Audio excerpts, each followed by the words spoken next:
Hey, so what's up? Yeah, I wanted to talk about immigration, specifically illegal immigration or undocumented immigration. I don't know what term people like to use. I guess it depends on what side of the political aisle they're on.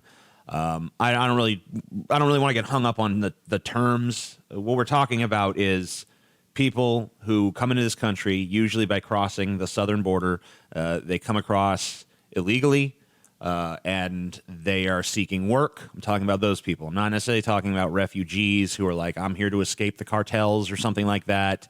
I'm talking about people specifically who come to America because they want to work. They want to have, the economic opportunities that this country presents. And, they're willing to do whatever job needs to be done, whether it be picking fruit or doing construction or whatever. Now, before we get into talking about immigration, I want to kind of start by talking about social democracy, social democrats. Now, social democracy is ascendant in the U.S. with the candidacy of Bernie Sanders capturing huge swaths of the youth vote.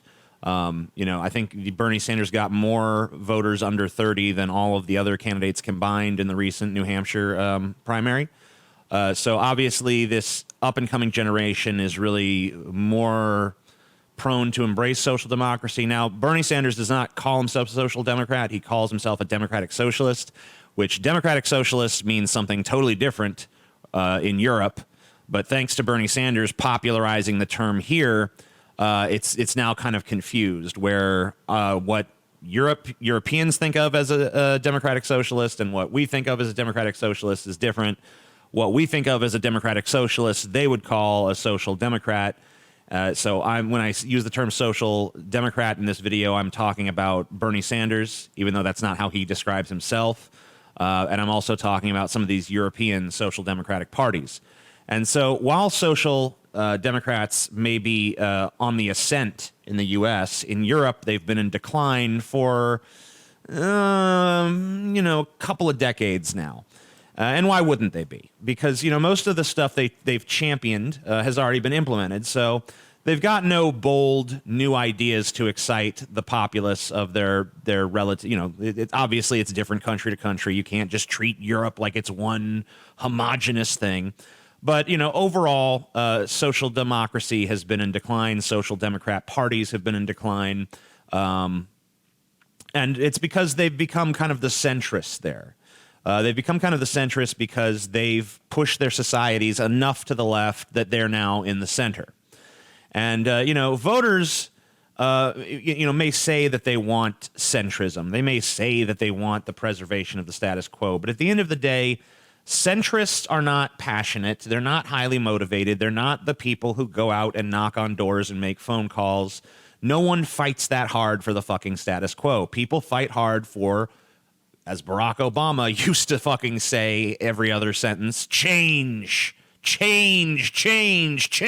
People want change. It doesn't matter how well things are going. People want change. No one likes stagnation.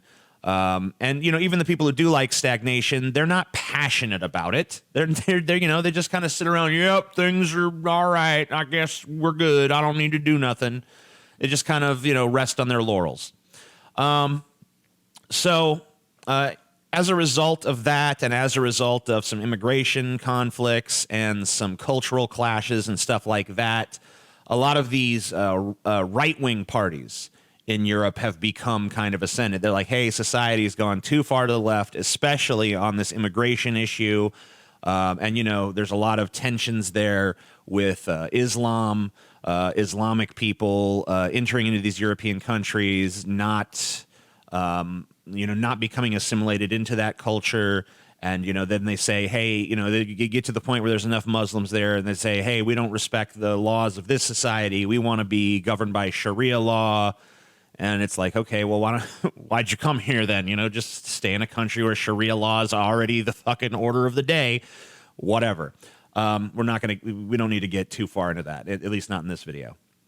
But we've seen these right-wing parties ascend. Like we see Boris Johnson in the UK, new prime minister. He promised to finally deliver on Brexit, which the people of the UK voted on, years ago.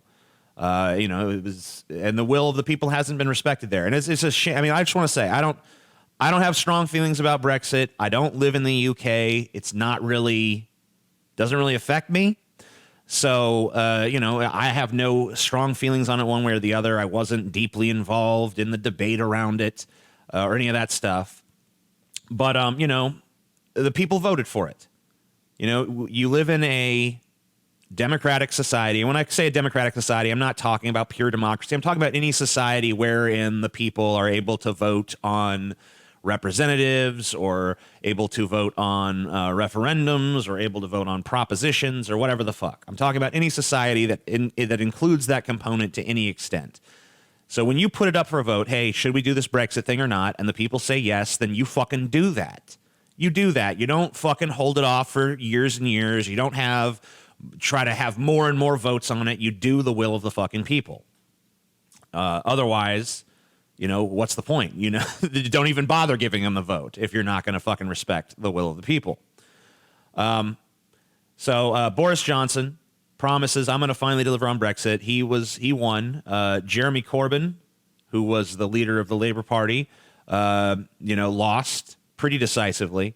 And Corbyn himself was described as weak, indecisive, and unpatriotic in polls that came out shortly after that election to kind of see, why did they vote this way? And a lot of people said, well, we just felt he's a weak, ineffectual leader. They said he was stuck in the past. Now, this poll was done by a conservative billionaire named Michael Ashcroft, or literally Lord Ashcroft. I'm so glad I live in a country where no one is called Lord, unless it's actually their name. But there's no one has that title here. I kind of like that about America. So you could take the whole poll with a grain of salt, and you could say, well, it's biased. But I mean, obviously, people did reject Corbyn. So I mean, it's a valid question to ask why. And it was because he was perceived as weak. He was perceived as wishy-washy. He was perceived as stuck in the past. To me, stuck in the past means you're stagnant. You don't have a revolutionary plan. You don't have any sort of radical change to sell the people. You don't have anything to actually excite voters to come out and vote for you. Whatever the results may have, whatever you think the reasons behind it might have been, though. Maybe you can argue, oh, well, I don't think Corbyn was weak. I think it was actually this thing that sunk him or that thing or whatever. There's plenty of, arguments that can be had about that kind of stuff. But at the end of the day, what you can't argue with is that Corbyn lost and Boris Johnson won. So that same year, though, let's look at Denmark. Because the Social Democrats actually won in Denmark. As Social Democrats all across Europe declined, in Denmark, they did well. They elected, and I'm going to butcher this name, and I'm very sorry. I don't know how to fucking say this. I don't. Mette Frederiksen. I'm pretty sure about the Frederiksen. I'm not so sure about the Mette. I don't know if maybe it's meat.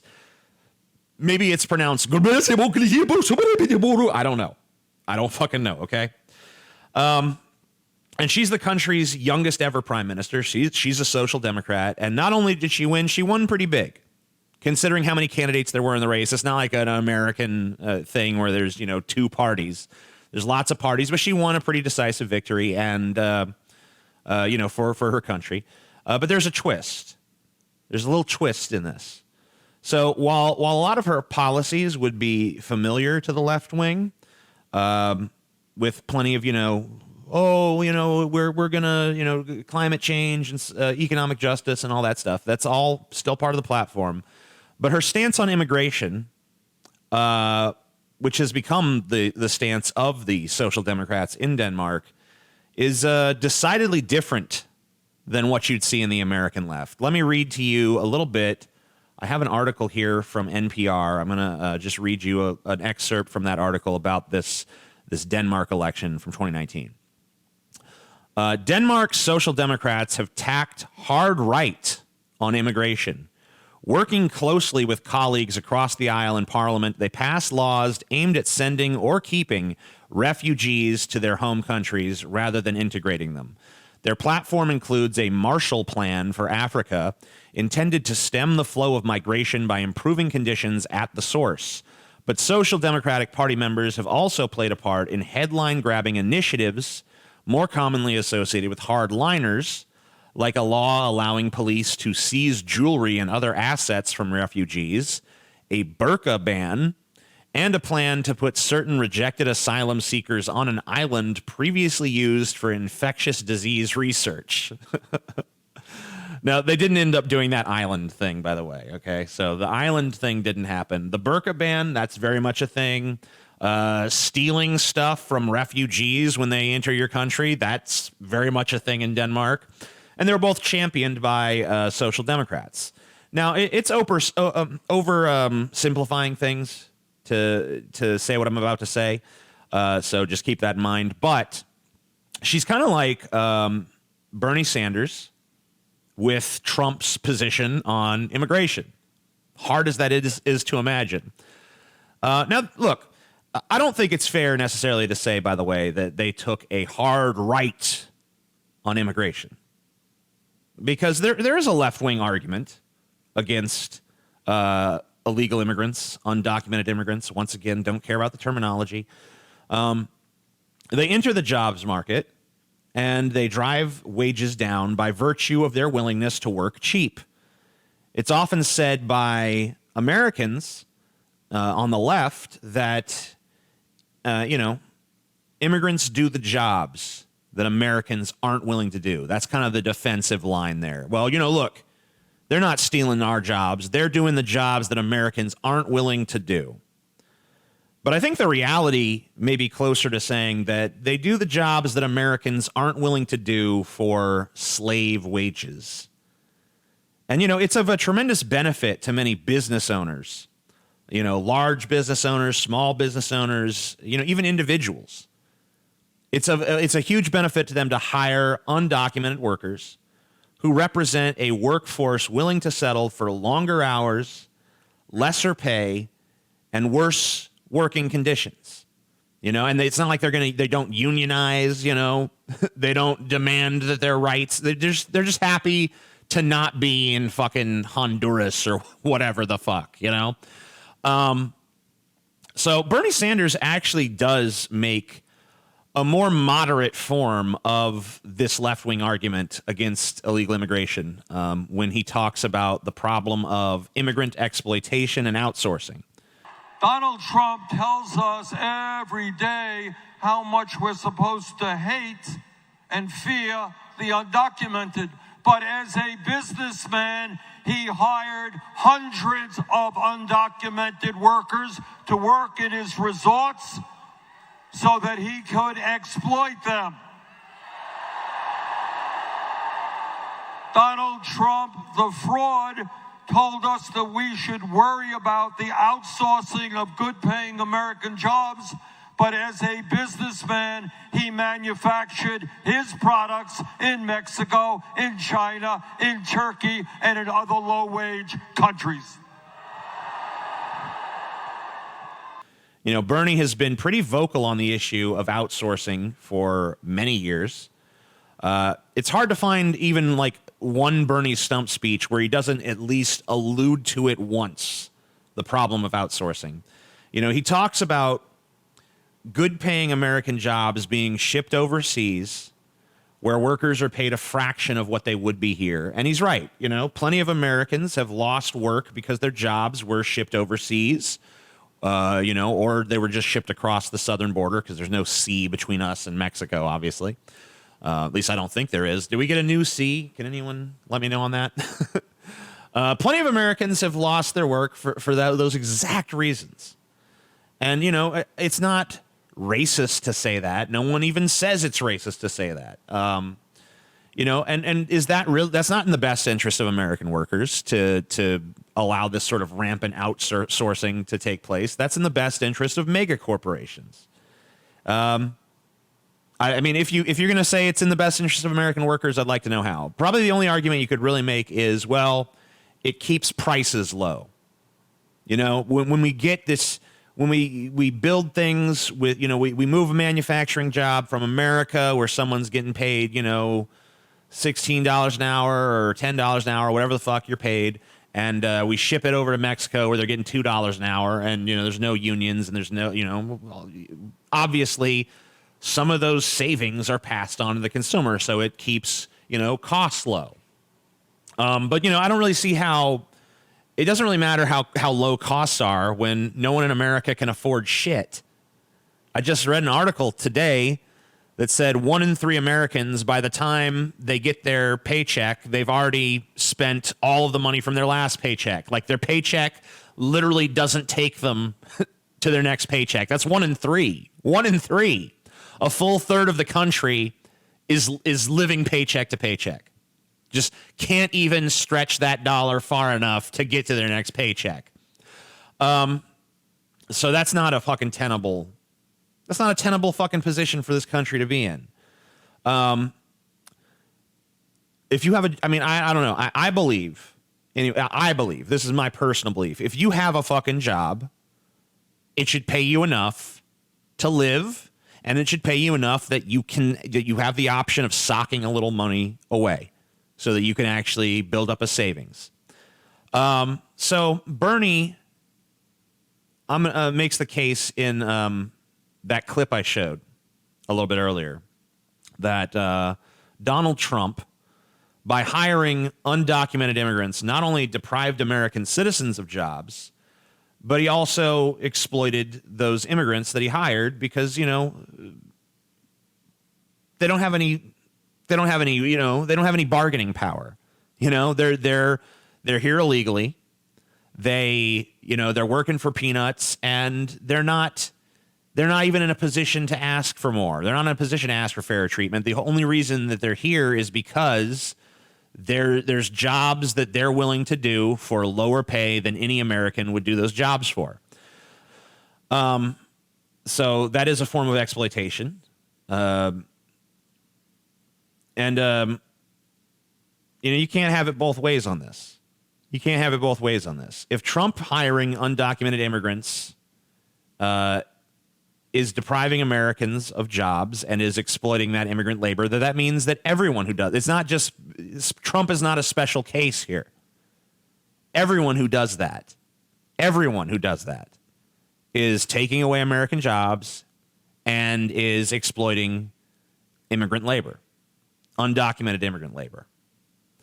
If Trump hiring undocumented immigrants was an exploitation of those immigrants, then every company or every individual that hires said immigrants is also guilty of the very same exploitation. So if we take that to its natural conclusion, then undocumented immigrants coming to America to work is an exploitation of them and a detriment to the American citizens, the American workers who would have otherwise gotten those jobs and would have been in the position to bargain for a fairer wage. So even when undocumented immigrants don't end up taking American jobs, what they do is they drive the wages down of American workers in many fields. Now, I have a lot of family members in the construction industry, and they've seen a downturn in the work that they get because increasingly they're competing against undocumented immigrants who work for fucking peanuts. And as a result, they adopt these very hardline anti-immigration stances. It's like, oh, goddamn, that's why they want the wall. That's why they want the wall. And when they bring these grievances forth into the public sphere and say, hey, wages are being driven down across my industry by these undocumented immigrants. They don't say undocumented. They say these illegals, these damn illegals. They're called racist. They're called racist for that. Now, maybe some are racist, but is it racist to not want to compete against workers who in many cases are working for less than the fucking minimum wage? Is it racist to not want to compete with that? Is it racist to say, hey, I have a family to feed, so I don't want to compete against someone who's not even a citizen of this country, who's doing this job for less than it's even legal to pay me? A left-wing populist movement has to be centered around the interest of workers and the working class. It has to be. If it isn't centered around that, then it's just another elitist fucking soiree where, oh, yes, we are so morally superior. And that's not what you want. That doesn't resonate with anybody. That's bullshit. If you want a populist left-wing movement in this country, you have to address the concerns of the working class. And you know, one of the things they're concerned about is immigration. It's not the only thing that they're concerned about. They're also concerned about automation, and there's other factors as well. But one of the principal things they're looking at is, hey, these immigrants coming over stealing these fucking jobs. Now, I think that immigrants stole my gerbs is an oversimplification, but that's not to say that undocumented immigrants do not have an impact on the labor force. I think that, yes, if they weren't here doing those jobs for low wages, then these companies that are hiring them would have no choice but to hire Americans at better wages. And I think that when they do hire these undocumented workers to work for lower wages, it drives wages down. That's my contention. So it's a little bit more complicated than they done stole their gerbs, okay? So don't fucking reduce it down to that. Don't be too reductionist with it.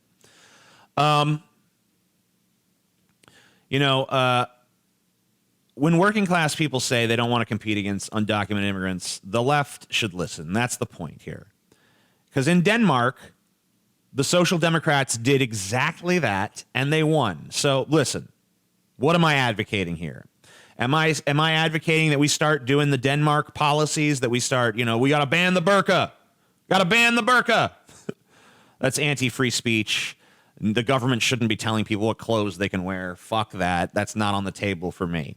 Should we start seizing the assets of refugees? Well, in this country, we have, we actually do that to our own citizens. So whatever. They have asset forfeiture laws here. Where, if you get pulled over by the cops and you got something like, oh, you got $1,000 on you. Well, we think that's drug money, so we're taking it. We don't even need evidence that it's drug money. We just decided it is. It's ours now. That's a legit thing here in America. So fuck that, and fuck taking it from refugees too. I don't support the Denmark policies. I'm not here to advocate for the policies that Denmark has enacted. What I am here to advocate for is addressing the issue the way they have. Not in the way that they have necessarily, but addressing the issue because obviously it's a winning strategy. It worked there. I don't see any reason why it wouldn't work here, but they've done it in this very uncompassionate, right-wing sort of way, where it's just like, God damn it, fuck these immigrants. I don't think that's the tack that needs to be taken here. We're not the same as Denmark in those regards. But I do think that there has to be a more substantive way of addressing this problem other than just telling these workers, hey, you're wrong. No. Those the undocumented immigrants, they're not a problem for you. They're not a problem. We're not going to listen to you. We know better because we're the elites. We're the upper crust. We know what's what. It's easy for us to fucking pronounce, that you're a racist or something because we're here in our fucking ivory tower where none of this shit even touches us. So we're just dismissing your concerns. That's not the way to be. That's not how you win over fucking people. That's not how you win hearts and minds. That's not how you convince anybody. So I don't think the American left needs to adopt the frankly repugnant and cruel policies of Denmark. But I do think that the American left, they need to fucking address this issue. So here's what I think. I think that we need to start levying swift and brutal punitive measures against companies who outsource American jobs. That's the first thing. We need to hit these companies with such massive fines and restrictions and tariffs and whatever else we got in the arsenal. We need to make it to where it's no longer cheaper for these companies to ship jobs overseas. We need to make it where it's not financially viable for them to do that. We need to make it where, hey, yeah, you're better off staying here and paying American workers. Because if you try to move a factory overseas that used to be here, you ain't going to like the fucking results. And, of course, the business class, totally against that stuff. But, the whole point of something like a social democrat party is taking on those fucking powerful interests. I also think we need to enforce swift and brutal punitive measures against companies or individuals that hire undocumented workers to work for them here on American soil. You know, if you exploit a desperate immigrant to save a buck, you know, the immigrant isn't the bad guy in that situation. You are.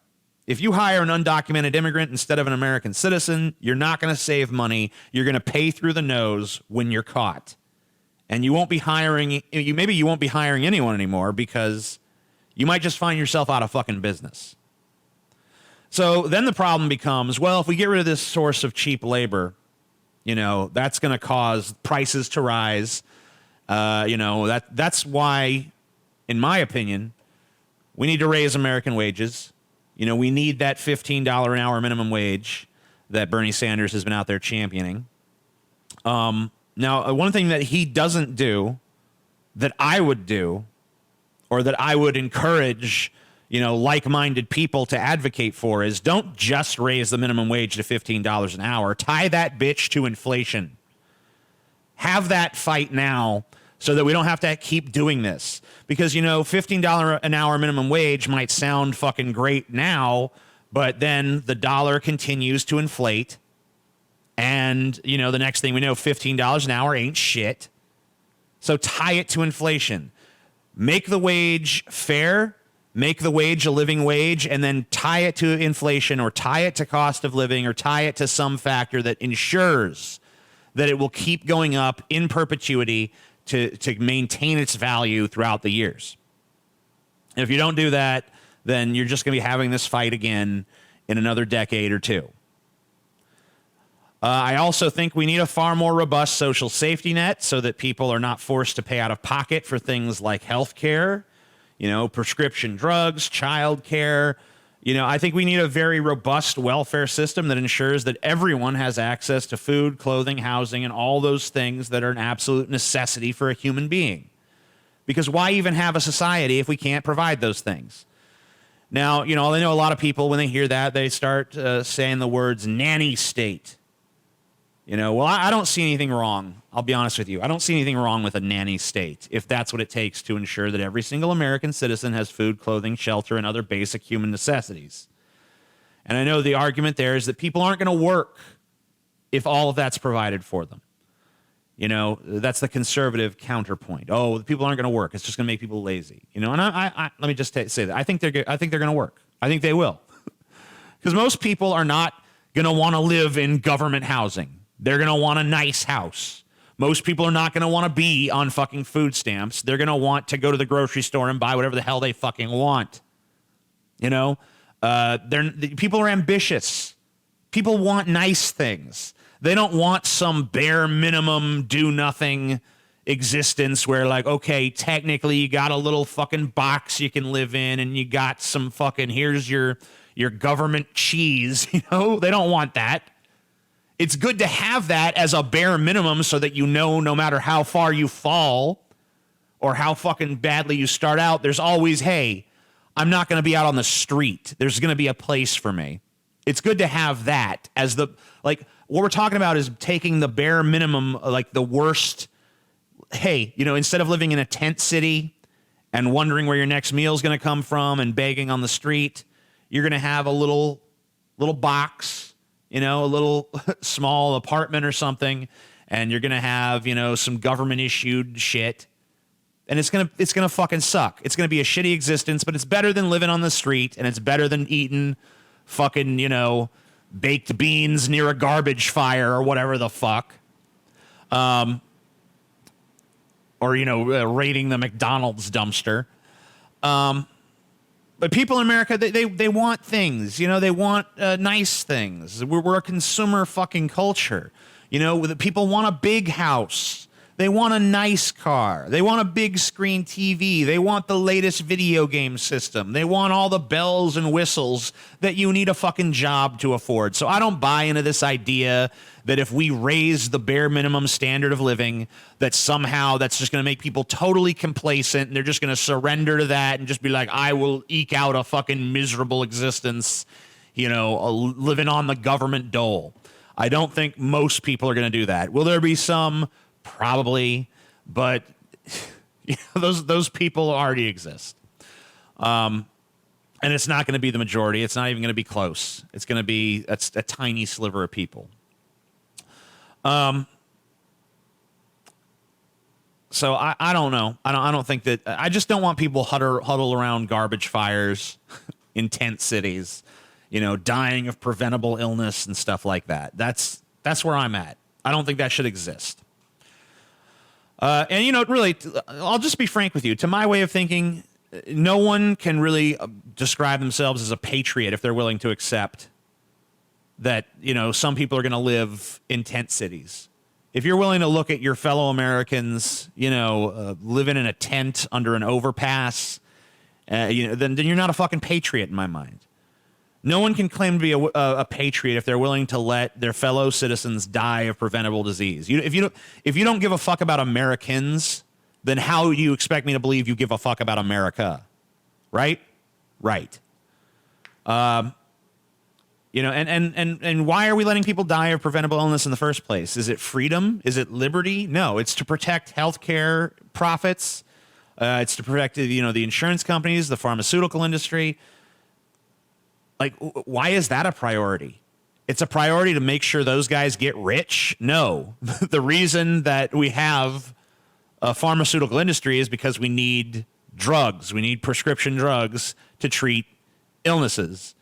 It doesn't exist so that those companies can make a profit. That's not why we invented the fucking industry, okay? But that seems to be their idea of why they exist. They don't view themselves as we exist to help people and treat illness.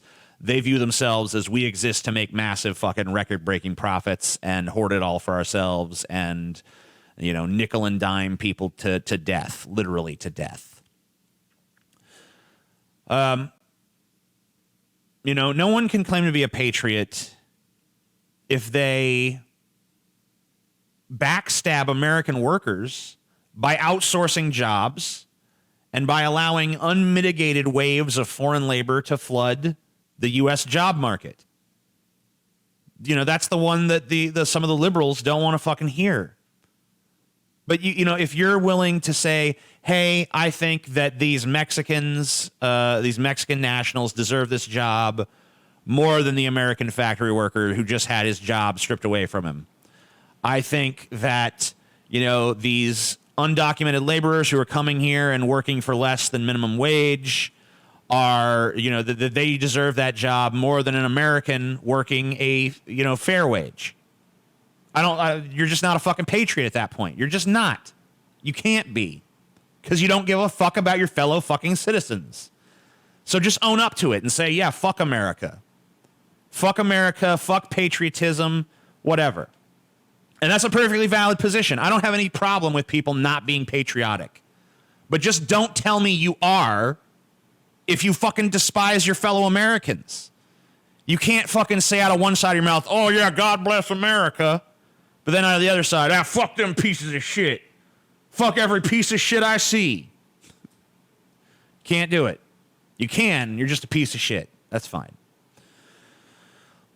Look, I think we need to reform our immigration system to ensure that those who do wish to immigrate to America can do so easily. Easily. It shouldn't be hard. If you want to become an American citizen, I think it should be the easiest goddamn thing in the world. As long as you're not, hey, you're a fucking 15-time, murderer and rapist. Okay, obviously that guy, don't let him in.